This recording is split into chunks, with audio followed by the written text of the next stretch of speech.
নমস্কার, সবাইকে স্বাগত জানাই অলোকদার কোচিং এ। পাশে থাকবেন আশা করি। তো আজকের বিষয় চন্দ্রনাথ তারাশঙ্কর বন্দ্যোপাধ্যায়ের লেখা নবম শ্রেণীর পাঠ্য থেকে। তো আমি কিছু প্রশ্ন নিয়ে আলোচনা করছি, আশা করি আপনাদের কাজে লাগবে বা তোমাদের কাজে লাগবে। তো শুরু করা যাক। প্রথম প্রশ্ন, চিন্তাকুল বিমর্ষ নেত্রে আমাকে বলিলেন। কি বলার কথা বলা হয়েছে? চন্দ্রনাথ কি বলে কথক নরেশকে, মানে চন্দ্রনাথ কি বলে, মানে কি বলল কথক নরেশকে জেনে নিতে বলেছিলেন চিন্তান্বিত হেডমাস্টার মশাই। মানে যে যখন অ্যাকচুয়ালি চন্দ্রনাথ দ্বিতীয় পুরস্কার যখন পায়, তার কারণে সে পুরস্কারটা নিতে চায় কিনা সেটা জানার জন্য যখন নরেশকে হেডমাস্টার মশাই চিন্তান্বিত অবস্থায় পাঠিয়েছিলেন, সেইটা জানার জন্য নরেশ যখন ফিরে আসে তিনি তখন দেখেন হেডমাস্টার মশাই চিন্তান্বিত বা চিন্তা করতে করতে বসে আছে। চন্দ্রনাথ পুরস্কার প্রত্যাখ্যান করেছিল কেন? ভালো একটা কোশ্চেন। চন্দ্রনাথ স্কুলের পরীক্ষায় দ্বিতীয় হয়ে দ্বিতীয় পুরস্কার গ্রহণ করবে না। অ্যাকচুয়ালি সে কিন্তু কোনো দিন স্কুলের পরীক্ষায় দ্বিতীয় হয়নি, তাই সে দ্বিতীয় পুরস্কার নেবে না বলে পুরস্কার প্রত্যাখ্যান করেছিল। দ্বিতীয় হওয়ার জন্য চন্দ্রনাথ পুরস্কার প্রত্যাখ্যান করেছিল কেন? একই প্রশ্ন। চন্দ্রনাথ দ্বিতীয় পুরস্কার প্রত্যাখ্যান করেছিল কারণ এর আগে স্কুলের পরীক্ষায় সে কখনো দ্বিতীয় হয়নি। দ্বিতীয় না হওয়ার কারণে সেটা তার কাছে অপমানজনক বলে মনে হয়েছিল, তাই সে দ্বিতীয় পুরস্কার নিতে প্রত্যাখ্যান করেছিল। বোর্ডিংয়ে আসিয়া মাস্টার মশাই সংবাদ দিতে গিয়ে দেখিলাম। কি দেখার কথা বলা হয়েছে? যখন এখানে বোর্ডিং কথা হলো ছাত্রাবাস বা যেখানে ছাত্ররা থাকে পড়ার জন্য, ফিরে এসে যখন মাস্টারমশাইকে দেখলেন চিন্তিতভাবে যখন বসে আছে, ফটক, এখানে ফটক কথার অর্থ হলো দরজার সামনে বসেছিলেন, সে কিন্তু চিন্তা করছিলেন। চন্দ্রনাথ কোন প্রসঙ্গে বিনিথ মাই ডিগনিটি কথাটি বলেছেন? চন্দ্রনাথ স্কুলের পুরস্কার বিতরণী অনুষ্ঠানে যখন সেকেন্ড পুরস্কার বা দ্বিতীয় পুরস্কার নেওয়ার প্রসঙ্গ এসেছিল, তখন সে বলেছিল বিনিথ মাই ডিগনিটি, মানে এটা তার আত্মসম্মানের একটা প্রশ্ন। চন্দ্রনাথ পরীক্ষার সময় হিরুকে কিভাবে সাহায্য করেছিল? 3টে অঙ্ক তার খাতা থেকে তুলতে সাহায্য করেছিল। মানে যেন সে পরীক্ষায় 3টে অঙ্ক পাচ্ছিল না, তখন সে বন্ধু হিসেবে 3টে অঙ্ক তাকে তুলতে সাহায্য করেছিল বা টুকতে সাহায্য করেছিল। এ ভালোই হলো। কিসের কথা বলা হয়েছে এখানে? চন্দ্রনাথ গল্প অনুসারে চন্দ্রনাথের সাথে তার দাদার যে সম্পর্ক ছিন্ন হয়ে যাওয়ার কারণে সম্পত্তি ভাগ হয়ে যাওয়া কথা উঠেছে, এই বিষয় প্রসঙ্গেই চন্দ্রনাথ বলেছে যে ভালোই হলো। তাহলে কি হলো? দাদার সঙ্গে যখন সম্পর্ক ছিন্ন হয়, চন্দ্রনাথের সম্পত্তি ভাগ হয়ে যাওয়ার কথা যখন হয়, তখনই কিন্তু এই কথাটা উঠেছিল। চন্দ্রনাথের দাদা কেমন প্রকৃতির মানুষ ছিল? চন্দ্রনাথের দাদা নাম ছিল কিন্তু নিশানাথ বাবু। তিনি ছিলেন নির্বিরোধী। মানে নির্বিরোধী কথার অর্থ হলো তিনি বিবাদের মধ্যে যান না বা বিরোধী কোনো ব্যক্তি নন বা ঝামেলা গন্ডগোল বা কোনো রকম অশান্তির মধ্যে থাকেন না, শান্ত প্রকৃতির মানুষ ছিলেন চন্দ্রনাথের দাদা নিশানাথ বাবু। চন্দ্রনাথের দাদা চন্দ্রনাথকে কি নির্দেশ দিয়েছিল? চন্দ্রনাথের দাদা তাকে হেডমাস্টার মশাইয়ের কাছে ক্ষমা প্রার্থনা করে চিঠি ফিরিয়ে নেওয়ার নির্দেশ দিয়েছিল। অ্যাকচুয়ালি চন্দ্রনাথকে তার হেডমাস্টার মশাই দ্বিতীয় পুরস্কার নেওয়ার জন্য চিঠি পাঠিয়েছিল। চন্দ্রনাথের দাদা কিন্তু চন্দ্রনাথ সেটাকে প্রত্যাখ্যান করে এবং চন্দ্রনাথের দাদাকে সেটা জানানো হয় এবং তখন তার দাদা হেডমাস্টার মশাইয়ের কাছে যেন সে ক্ষমা চায় এবং পুরস্কারটা যেন চিঠিটাকে ফিরিয়ে দিয়ে যেন পুরস্কারটা গ্রহণ করে, এই নির্দেশ দিয়েছিল। পরের প্রশ্ন দেখব, বোধহয় সেদিন সে সময় ভেবেছিলাম। কি ভেবেছিলাম? চন্দ্রনাথ তার দাদার সঙ্গে পৃথক হওয়াকে ভালো হয়েছে বলায় কথা ভেবেছিলেন তার সঙ্গে সম্পর্ক রাখবেন না। সে তার দাদার সঙ্গে আর কোনো সম্পর্ক রাখবে না আর এবং তারা দাদা এবং ভাই পৃথক হয়ে যাচ্ছে। চন্দ্রনাথ দাদাকে নতশিরে দাঁড়িয়ে থাকতে দেখে কতক কি ভেবেছিলেন।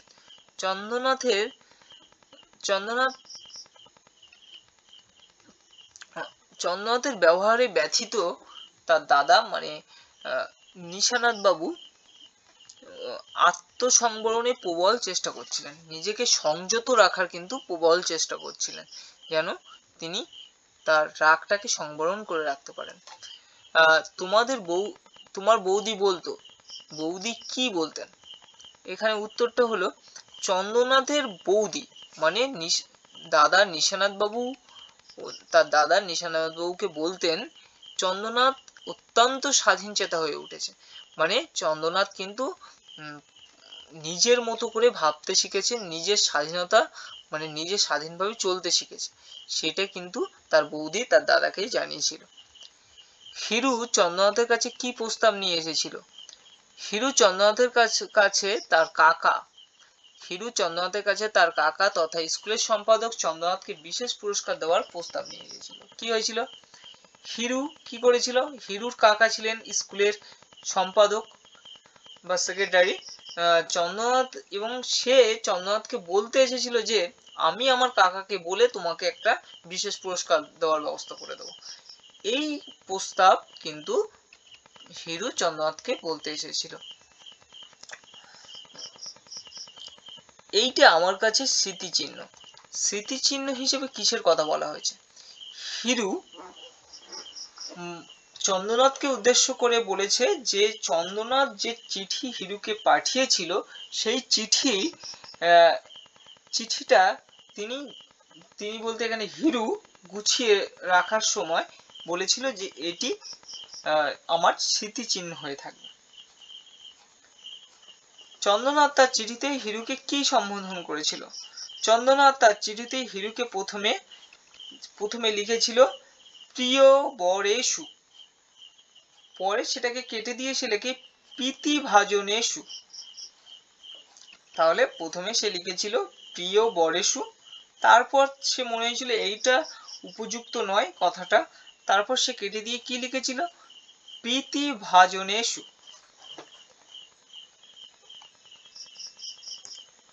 বাড়ির পাশে আমবাগানটা সে শোভা আজ আমার মনে আছে। শোভা কিভাবে সৃষ্টি হয়েছিল? সে বাগানটা হিরুর বাড়ির পাশে অবস্থিত। সেখানে হিরু কি করেছিল? সেখানে চীনা লণ্ঠন জ্বালিয়েছিল এবং তার সঙ্গে রঙিন কাগজের মালার বিন্যাস মানে মালা করে করে সেখানে রঙিন কাগজগুলো কিন্তু লাগিয়েছিল এবং তার ফলে বাগানের কিন্তু শোভা কিন্তু অনেক গুণ বৃদ্ধি পেয়েছিল। সেইটা কিন্তু মনে আছে। একটা স্পেশাল প্রাইজ দেবেন। কে কাকে প্রাইজ দেবেন?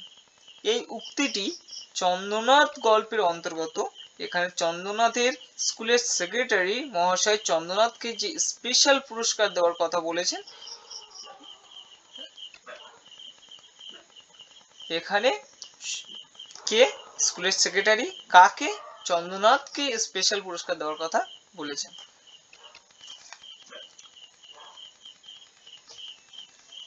তারপরের প্রশ্ন, স্কুলের সেক্রেটারির ভাইপোর নাম কি ছিল? স্কুলের সেক্রেটারি ভাইপোর নাম ছিল হিরু। তাহলে চন্দ্রনাথ গল্পে স্কুলের সেক্রেটারির ভাইপোর নাম ছিল হিরু। স্কুলের সঙ্গে চন্দ্রনাথ কিভাবে সব সম্পর্ক মিটিয়েছিল?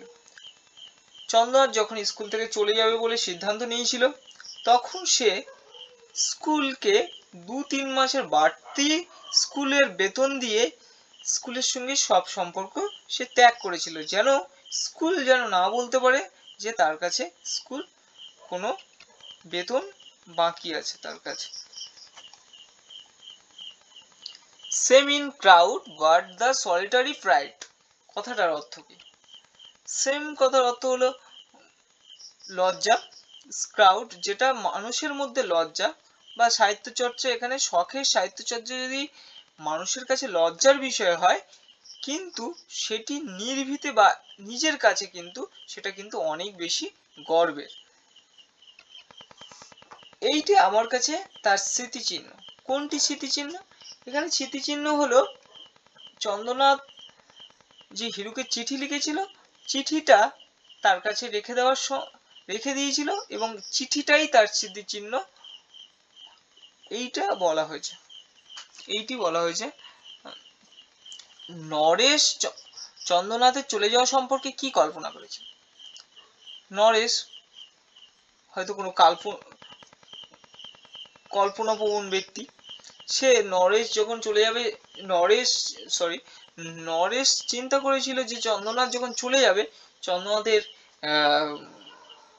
চন্দ্রনাথের মানে চলে যাওয়ার যে কল্পনা, সেটাই ছিল কিশোর চন্দ্রনাথ চলে যাচ্ছে, তার কাঁধে একটা লাঠি, তার প্রান্তে একটা পোটলা বেঁধে নির্জন জনহীন রাতে একলা হেঁটে চলে যাচ্ছে।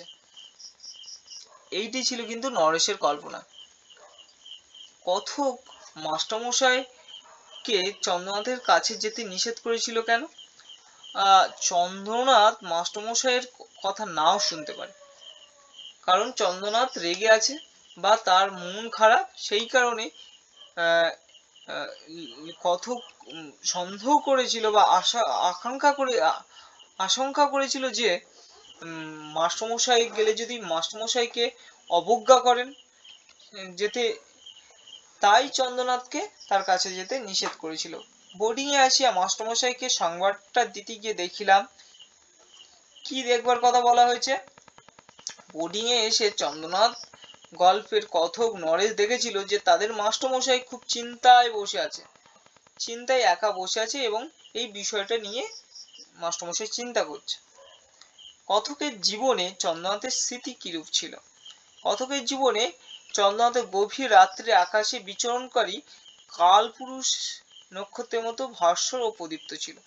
মানেটা হলো, চন্দ্রনাথ তার জীবনে যেমন কালপুরুষ অন্ধকার আকাশে নিজের দ্যুতি বা আলো নিয়ে প্রজ্বলিত থাকে, ঠিক তেমনি চন্দ্রনাথ কথকের জীবনে একটা কালপুরুষের ন্যায় বা কালপুরুষের মতো, এবং সে কালপুরুষ নক্ষত্র যেমন উজ্জ্বল, ঠিক তেমন ভাবে তার জীবনে উজ্জ্বল এবং চিরদিনের হয়েছিল। কোথা থেকে কিভাবে ভাবতে ভাবতে কথক বাড়ি ফিরছিল?